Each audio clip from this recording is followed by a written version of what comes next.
Hey y'all, I did not know I was muted. Happy Sunday. We are gonna get started with our candidate forum. My name is Celeste Flores. I am the Director of Community Building at Mano a Mano Family Resource Center. I want to thank you for joining us virtually. And language access is critical.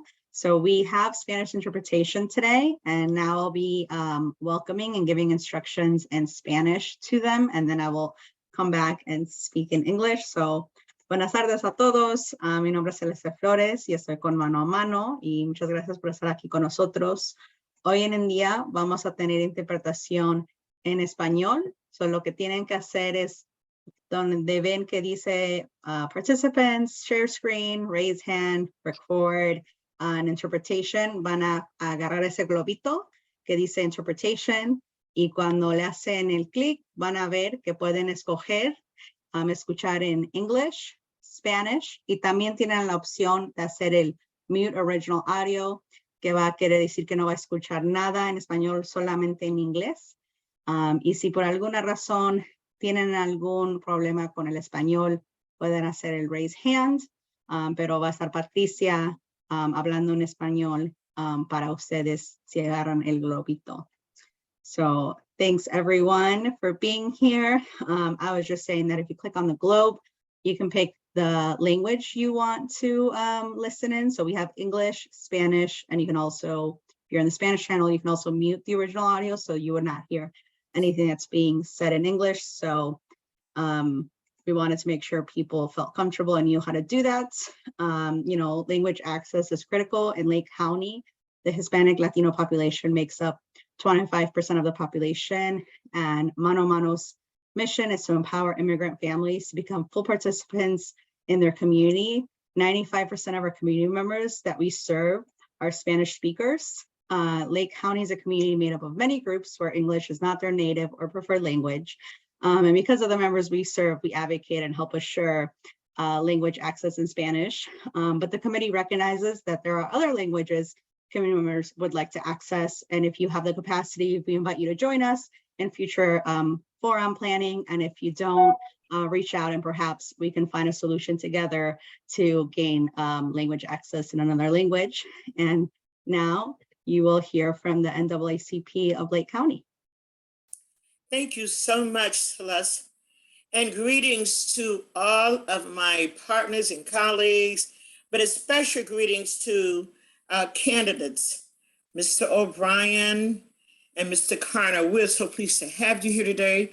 I am Sandra LeConte, the president of the NAACP Lake County, and all of our members are aware of your candidacy, and we're so looking forward to your speaking on today, to your bringing us into your visions. What do you see for the regional office of education? What are your visions? I too am an educator. I taught in Chicago public schools for quite a number of years. I retired there in 2017. I'd like to say that our members, 99.9% of our members are active voters, deputy registrars. And so we want to be informed, and we thank you. I'd like to thank Jean Kirby, League of Women Voters, all who invited us to the table to participate. And you will be seeing a lot of the NAACP along with our partnerships with others in the community. Welcome, and I look forward to hearing from you today. Thank you. Welcome to today's candidate forum. My name is Jeannie Kirby, and I'm on the executive committee for the League of Women Voters of Lake County. It is my pleasure to welcome you on behalf of the leagues in this area: Deerfield, Lincolnshire, Highland Park, Highwood, Lake County, Lake Forest, Lake Bluff, McHenry County, and Northwest Lake County. The League is a nonpartisan organization that does not support, oppose, or endorse any candidate or political party. Our mission is empowering voters and defending democracy. For decades, the League has been organizing candidate forums on all levels of government as a service to the public to help them learn about candidates before voting. We are pleased so many have registered for this event. The video will be available to be shown, viewed in the future. I am also a former educator and administrator. And I'm so pleased that the candidates of the Lake County Regional Superintendent of Schools will have an opportunity to talk to you about their office and their plans for the future. The moderator for this evening is Susan Calder. Susan has been a league member for 40 years and lives in Evanston. She has served as president of the Evanston League and also president of the State of Illinois League. She has moderated debates for over 25 years. Susan is active on various other boards and nonprofits and is retired from working in market research. With no further ado, Susan Calder.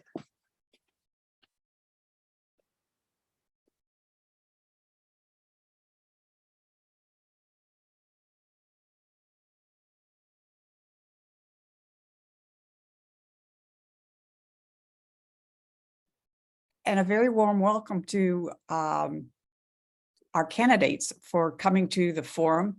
Mr. O'Brien is the Republican, and I'm doing this two ways. Mr. O'Brien is the Republican candidate for the Lake County Regional Superintendent of Schools, and Michael Karner is the Democratic candidate.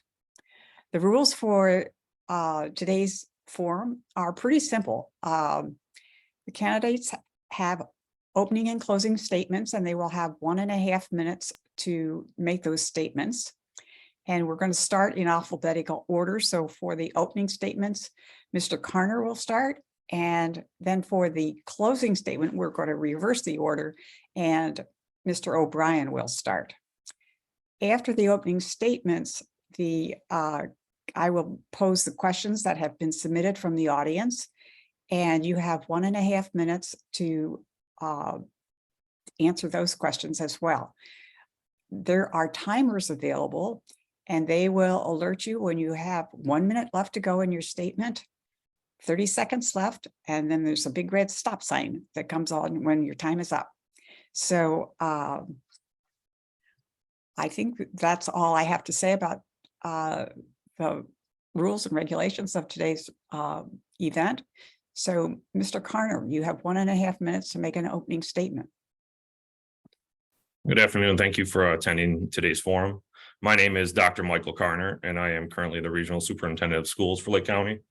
I have served in this position since April of 2021, and I am running again this year. My goal is to continue all of the initiatives that I have started since I came into office. We've been really able to transform and provide needed supports to educators and students and stakeholders in Lake County. Some of the things that we have done since I began office was improve communications with school districts, offering a ROE shared drive for all of our district administrators, monthly newsletters to superintendents, monthly newsletters to educators in Lake County. We oversee the Regional Safe School Program, which is a school for our students that have been put up for expulsion or suspended multiple times for grades 6 to 12. And we have a brand new facility in Vernon Hills that we were able to open in January of 2022. With that, we were able to also create the BASE program, Behavior, Academic, Social, Emotional program for our students across this county of Illinois. These students have been suspended 4 to 10 days. And instead of those students sitting at home, we've been able to help those students and provide services and been able to serve our school districts in a more effective manner. Some of the things that I've also done during my current term is I have served on the Illinois State Board of Education Equity Committee, the Illinois State Board of Education Professional Review Panel. I serve on the Cedar School Board District as a board member at the Lake County Tech Campus. I'm the treasurer. Live well, Lake County. Thank you, Mr. Karner. Your time is up. There's no timers either. Mr. O'Brien? Okay, thank you very much. First of all, thank you to the LWV for the invitation, particularly to Bonnie, who's been very gracious in communicating. So thank you very much. I don't mind using a little bit of my time to extend that. Thank you. For myself, I've been a resident in Lake County for over 25 years. I began my career as an educator, and I continue to be an educator for the past 28 years. I began as a special education teacher working with students at Maryville Academy. From there, I moved to guidance counselor for about 10 years in secondary school. For 12 years, I was a school superintendent in Lake County.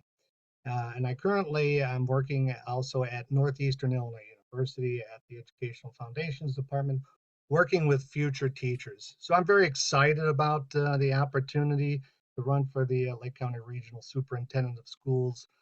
I'm excited to share my experiences and my goals during the next, during our forum, which, is, I'm not sure what the time was that we'll spend talking about it, but I will look forward to it. So again, thank you very much for the invitation, and I look forward to our upcoming conversation. Thank you, Mr. O'Brien. And you get the first question, which is, what are the fundamental responsibilities of the Regional Office of Education and your role as the Regional Superintendent of Schools? Sure. The fundamental responsibilities, several of them, including licensures, including implementation of technology on providing preparedness. There's fiscal responsibility. There's professional development. For myself, there are 3 areas that I would like to highlight, and that is the achievement in Lake County. Our students have suffered during the pandemic. And I would like to encourage the schools, the 48 schools in Lake County, as well as the tech campus, to focus on achievement. The second is to focus on learning, and that's providing a more positive in-person and parental involvement. And the third, and this kind of goes back to your question, which is safety. And that component I bring forward since the late 90s, my own experience in safety prevention. So I bring those to the table. Those are very critical components to successful education. So that's what I hope to bring forward. Thank you. Mr. Karner? Yes, so we oversee 50 school districts and all the private schools in Lake County. The 2 main functions of the office are, 1, to ensure that schools are safe for students and staff to be in for operations. So we do their safety checks every single year and visit their actual schools. The second is, Brian mentioned, was licensure. We ensure that all the educators, paraprofessionals, administrators are properly certified and then help with substitute teachers. On top of that, we work with attendance and truancy. We work with our homeless student population to provide them the resources to go to school. I mentioned the Regional Safe School Program, BASE program earlier.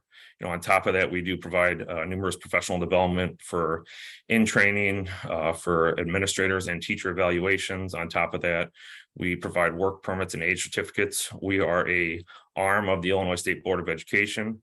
So we do review fiscal documents such as the AFRs, school treasurer bonds, and public school calendars and other documents that need to be submitted for ISB. On top of that, we also work with early childhood as well and have an early childhood consortium. So I mentioned all those things, but it's really as mainly being a support for the districts and continuing to improve in those aspects so that whenever a stakeholder has a question or a need, that we can help serve them. Thank you. Mr. Karner, you mentioned early childhood education, but the question is, what is or should be the Regional Office of Education involvement in the Birth to 5 initiatives in our public schools? That's a great question.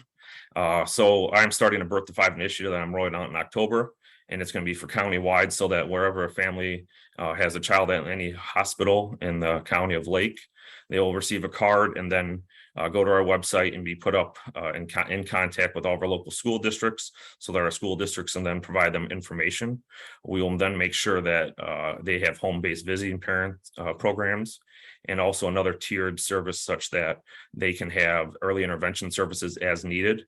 Our goal is to make sure that we're able to communicate with the districts and actually have those families reach out to districts if they have questions.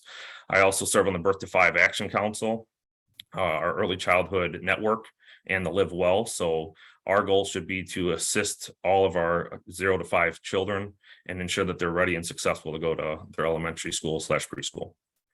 Thank you. Before you start, Mr. O'Brien, would the timers leave up your sign as you have it now until it's 1 minute? 1 minute is left in the statements. It's a little confusing. So Mr. O'Brien.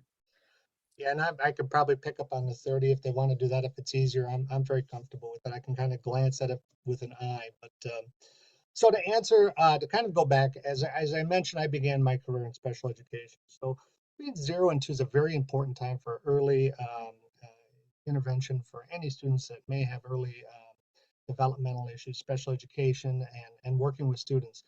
I've also been very active in my own career with 3, 4, and 5 preschool programs. I've worked with 2 types, which is the preschool for all, as well as while I was a school superintendent, we began a preschool program for the neighborhood. So we were bringing 3 and 4-year-olds, really preparing them for kindergarten, very successful academic programs. And during this time, they were being introduced to geometric concepts, circles, and we had a very successful transition from those students from pre-K to a full-time kindergarten.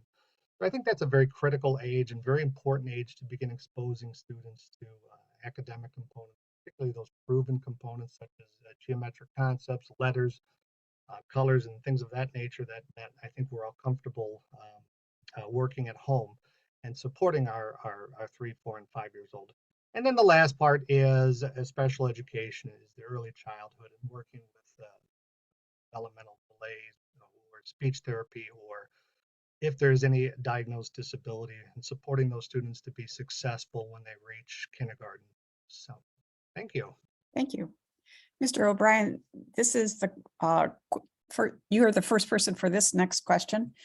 How will you keep community members informed about the work you and your office are doing? And how will you do these for community members that are Spanish speaking? Sure. Well, that's an excellent question. Excellent, and very much one of my platforms. I'm a very big proponent of providing a more positive, in-person, and parentally involved learning environment in this post-pandemic world. And how to do that is regularly effective communication. That would be electronic, that would be whether it's emails, newsletters, and really communicating with our school systems about that, both in English, but in multiple languages, and making that accessible. Certainly bilingual is important, but multilingual is also important in Lake County. And today, I'll just tell a very brief story during the last couple of seconds here, is that I visited the Grant Township Fall Festival today. I was visiting with parents, and I was simply amazed by how involved our parents are, our Lake County parents are with their child. That's a very important aspect. And that's the root of really making sure that our parents feel comfortable and part of the community in their education of their child. So to answer your question, I would ensure everything that I possibly could to convey effective communication to our community and Thank county. you. Thank you. Mr. Karner? Yes. Yeah, communication is effective, and it needs to be timely, and it needs to be widespread. I am bilingual, so that is one of the things. I taught math, Spanish, and ELL when I started out as an educator. So I do understand the importance of making sure that we can communicate in multiple languages. One of the things that we've been trying to work on at our office, as I mentioned, the shared drive and weekly communications to superintendents, is trying to ensure that also all of our educators in Lake County, any type of stakeholder, actually knows what we're doing too. We have our website, but we need to ensure that we have a countywide listserv to ensure that everybody has access to the information that is going out and understand what resources are available. We need to make sure that we work with our county government and all the different other county departments, because they actually have a wide array of networking as well. Our foundations, our Lake County partners, and all of our school districts. And I believe that as we continue to improve on that, we will be able to actually show the public, how great of things that are actually occurring at the Regional Office of Education. As our county continues to get more diverse, I think we all have to look at different modes of communication, whether it be email, text, website, little newsletters, things like that. But we got to actually make sure that we're able to actually have our letters actually translated for all of our residents. Thank you. Thank you. And Mr. Karner, you are first for the 4th question of this afternoon.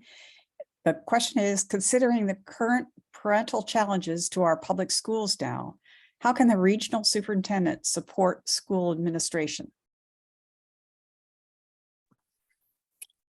Another great question. The biggest way is by providing supports. I've talked with every single superintendent since I started this position, multiple principals and multiple teachers, and just trying to find programs that actually can support them. I mentioned the BASE program. We started the statewide Illinois schools virtual academy that is offered to all of our Lake County residents, so that if there's not a teacher that exists within their actual school district to teach a certain subject, they're able to use that. Finding programs that are needed, such as things for mental health. That's been one of the issues that we've seen in our school districts. Providing resources to ensure that our schools are safe. Thursday night, we were awarded a $1 million grant from the Department of Justice to stop school violence. So we'll be able to deploy that and help support our districts and ensure that whenever a child has any type of mental health crisis, they're going to be able to actually utilize an app to speak with someone immediately to ensure that they can get the help that they need. And then at the same time, making sure all of our districts know the resources that exist in our county. We have many great organizations that provide a lot of great services, and making sure that if a district has an issue with certain thing, that we can provide them with that resource, and then provide even social workers with affairs and the actual knowledge to then implement those within their school district. Thank you. Mr. O'Brien? All right, thank you very much. I think this is a very good question, because it does have a component of leadership. And what I bring to the table is that component of leadership coming out of the pandemic. So just what I think we all know and what our best practices are coming out. I read pretty regularly journals that are confirming what we are guessing is that our students have suffered coming out of the pandemic. And with that achievement gap widening, I do believe that it requires that leadership to lead us out of there. And where I would be is to provide focus on proven educational methods that will lead us from this widened achievement gap that occurred as a byproduct of the pandemic. So it's what occurred, to leading to providing that guidance and assistance to school districts to move from where we're at to where we would want to be. We have this wonderfully diverse county and these wonderful parents, and we have what I believe a way to close that achievement gap, and I believe I could provide that leadership. Thank you.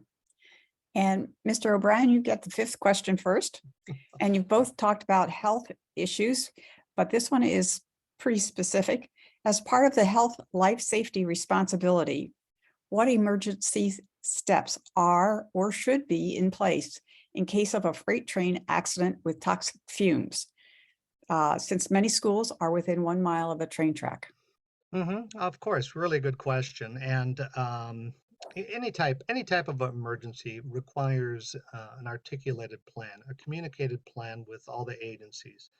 I think this falls into my belief in the safety, and we want to make sure that all of our students and all of our staff and all of our community members feel that our students in our school systems are safe. So specific to your question, if there's a contaminant of some type that requires immediate evacuation, it requires the schools to have an alternate location outside of the immediate area. And to do that is, again, I talked just briefly about having effective communication. So we have 2 school districts, neighboring school districts, if they work collaboratively, which most superintendents will do, that the buses are ready to roll, put the children on the bus and move them as quickly possible to a field house or gymnasium or auditorium at an alternate location. And my recommendation would be always to use a high school, because they have a larger facility to hold, if it's, for example, multiple elementary schools. So that would be my recommendation for your specific, but safety is very important. Thank you. Mr. Karner? Another great question. One of the things that we did this past year was set up a countywide school safety meeting. It had 50 people attend, and this was one of the things that was brought up about what happens if a natural disaster occurs. And you mentioned the contamination, and Mr. Bryan's right, ensuring that they do have an alternate location. One of the other things they need to make sure they have within their school district is their actual safety plan. You know, what do they do in certain situations, whether it be tornado, things of that nature. And there is something for a hazardous spill within their school plans. And then on top of that, the districts, as he mentioned about setting those response sites, they should have their task force review that periodically. They should have an emergency operation plan in place. And one of the things that at the countywide level that can be done is using Lima to ensure that they have all the necessary resources. So in case something like that does occur, they need to have IGAs in place. Because if they have issues with busing, we need to get them evacuated as quick as possible. So we'd have to work with potentially PACE or maybe even other school districts to actually get to those alternative sites. And at the same time, ensuring that if something like that occurs, whether it be unincorporated or even within the city limits, what can we do locally, then at the county level to ensure that they have the resources to actually get back into school and have a safe environment. Thank you.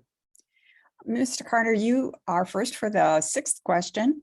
And this issue was mentioned a little bit earlier, but what changes or adjustments do you support to help schools during this shortage of certified teachers? Do you support alternative certifications? If yes, would you give an example? If no, why not? Yeah, the shortage, everyone's dealing with it. So yes, I do support provisional certifications, but that's something that would need to be passed at the legislative level. And I think that's something we'd have to work with all parties involved, legislators, our teachers, our educators, get feedback from principals, administrators, superintendents within Lake County. Some of the things that we've tried to do is just making sure they have access to education, starting to grow your own leadership program 2 weeks ago. So any new teacher who wants to go into administration can learn about it. And then we put them in touch with resources such as programs like the University Center in Lake County, having grow your own programs within Lake County so that a student could graduate high school, become a paraprofessional, utilize CLC to get their associate's degree, continue to work within a high school district, and then utilize the University Center to complete their actual teacher certificate while still working at a school. I think programs like that are needed, providing opportunities through different universities like Northeastern, NLU, so that there are teacher residencies for people who've had a bachelor's so that we can work with them, because those do exist right now. And just informing people of all the different alternative routes that currently exist within the system. And I think we really have to publicize how great education is and how it is an honor to actually be an educator. Thank you. Mr. O'Brien. Thank you. Well, I'm particularly excited at Northeastern, where I teach adjunct faculty. I mentioned earlier, I'm working with future teachers. I can tell you that our future teachers are in great hands. I'm very excited by the students. Their level of commitment to education is outstanding. And to go to the question about the teacher shortage and to offer a provisional or a bridge type of certification to get those positions filled, I'm very supportive of that. Not permanently, because our goal, and what my goal is at the university, and I think what our goal is as parents, is to provide highly qualified teachers in the classroom. And how to bring those in and work with our competitive neighbors, whether it is McHenry County, whether it's Cook County. How do we recruit those highly qualified teachers? And that's a very important part. And it goes back to your question earlier about effective communication and communicating about how exciting Lake County is, how exciting our school systems are, how dynamic and rich Lake County is. And this component of recruitment and seeking those best teachers to teach our students is a very important part of what I believe the regional superintendent of schools. Thank you. Mr. O'Brien, you are next for this question. Due to COVID isolation, what areas of support can the superintendent offer districts and teachers to assist students with mental health and social learning issues? Great, outstanding, because I think that's a very important question on the social emotional learning. One of the first things that we had learned coming out of the pandemic, or even at the end of the pandemic, is the amount of social emotional, whether it's stressors, anxieties, all those components of social emotional. But what we found most importantly was the peer interaction. And what I was seeing and what a lot of my colleagues were seeing is when our students returned in person, they did have some difficulty interacting appropriately. And so these social, emotional, developmentally appropriate components of education are critical to in-person learning.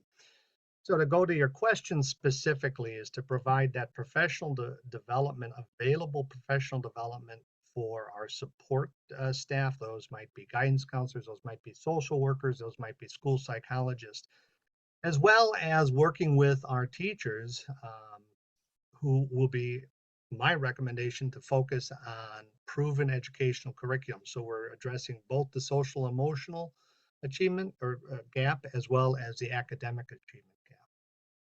Thank you. Mr. Karner? Yeah, so during the pandemic, we got a $75,000 grant to start an SEL hub for all of Lake County. So, currently our office does provide SEL instruction for free for professional development to all of our school districts.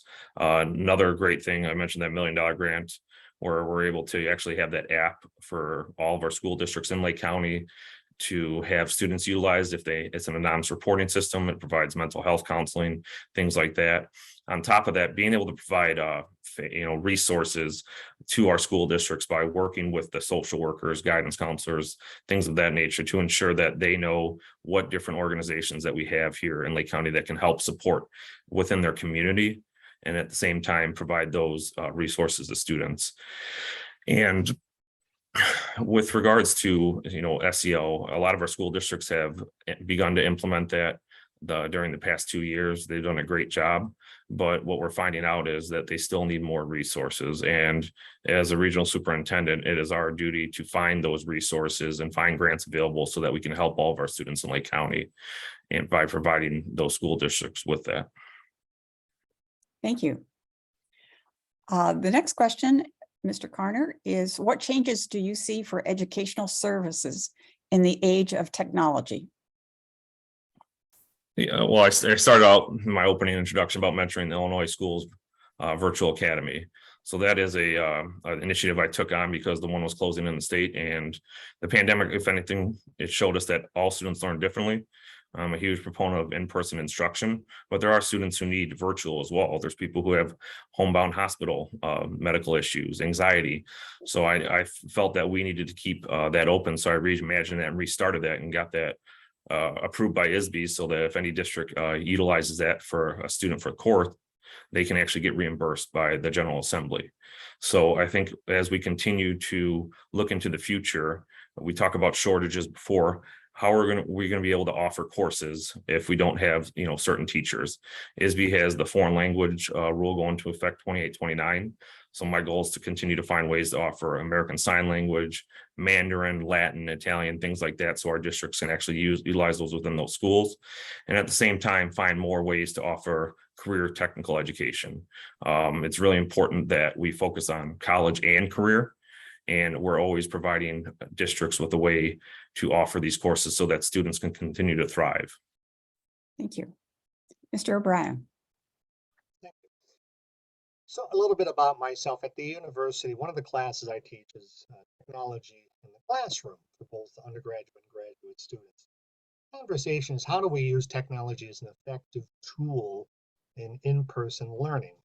And one of the exciting things about the pandemic, there's not many, by the way, but one of them is that we provided individual devices to each student. So each student has access to technology. And how do we effectively use that? Technology is not to replace a teacher, but to provide a tool for the teacher. I'll take just the last 30 seconds to describe one thing we use in our class, and that's an interactive dialogue through both Google Docs or Microsoft Word. They have that commenting section, and we do interactive commenting. So when I was younger, I would submit an essay, the teacher would give it back to me, I'd get my grade. With the interactive conversation, now our students are seeing that you can provide as an instructor the information to the students, they can make the correction, and the technology is leading for them to achieve their best. And a very interactive conversation with the teacher. So it's an effective tool if it's used correctly. Thank you. Next question is for Mr. O'Brien. And what areas of service to our public schools need to be improved and why? Well, I'd like to go back to the component about achievement. And the why is the pandemic. And it's not anything to be specific, but the immediate concern with education is our students coming out of very serious, unexpected, and unprecedented educational experience.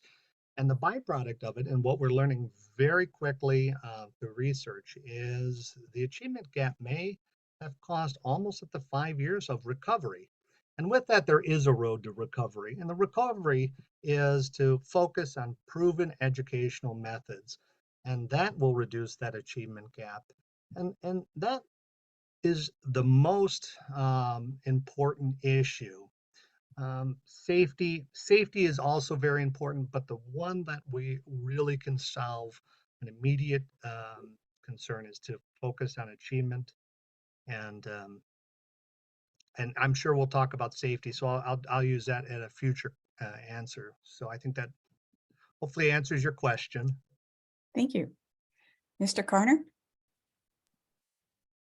I think with regards to achievement, I think once the school report cards come out within the next week, I think we'll have a better understanding of, how each school district is doing. So once we're able to analyze that data, I think then as a regional office, when we can then put in professional development or find more supports that will help our individual districts.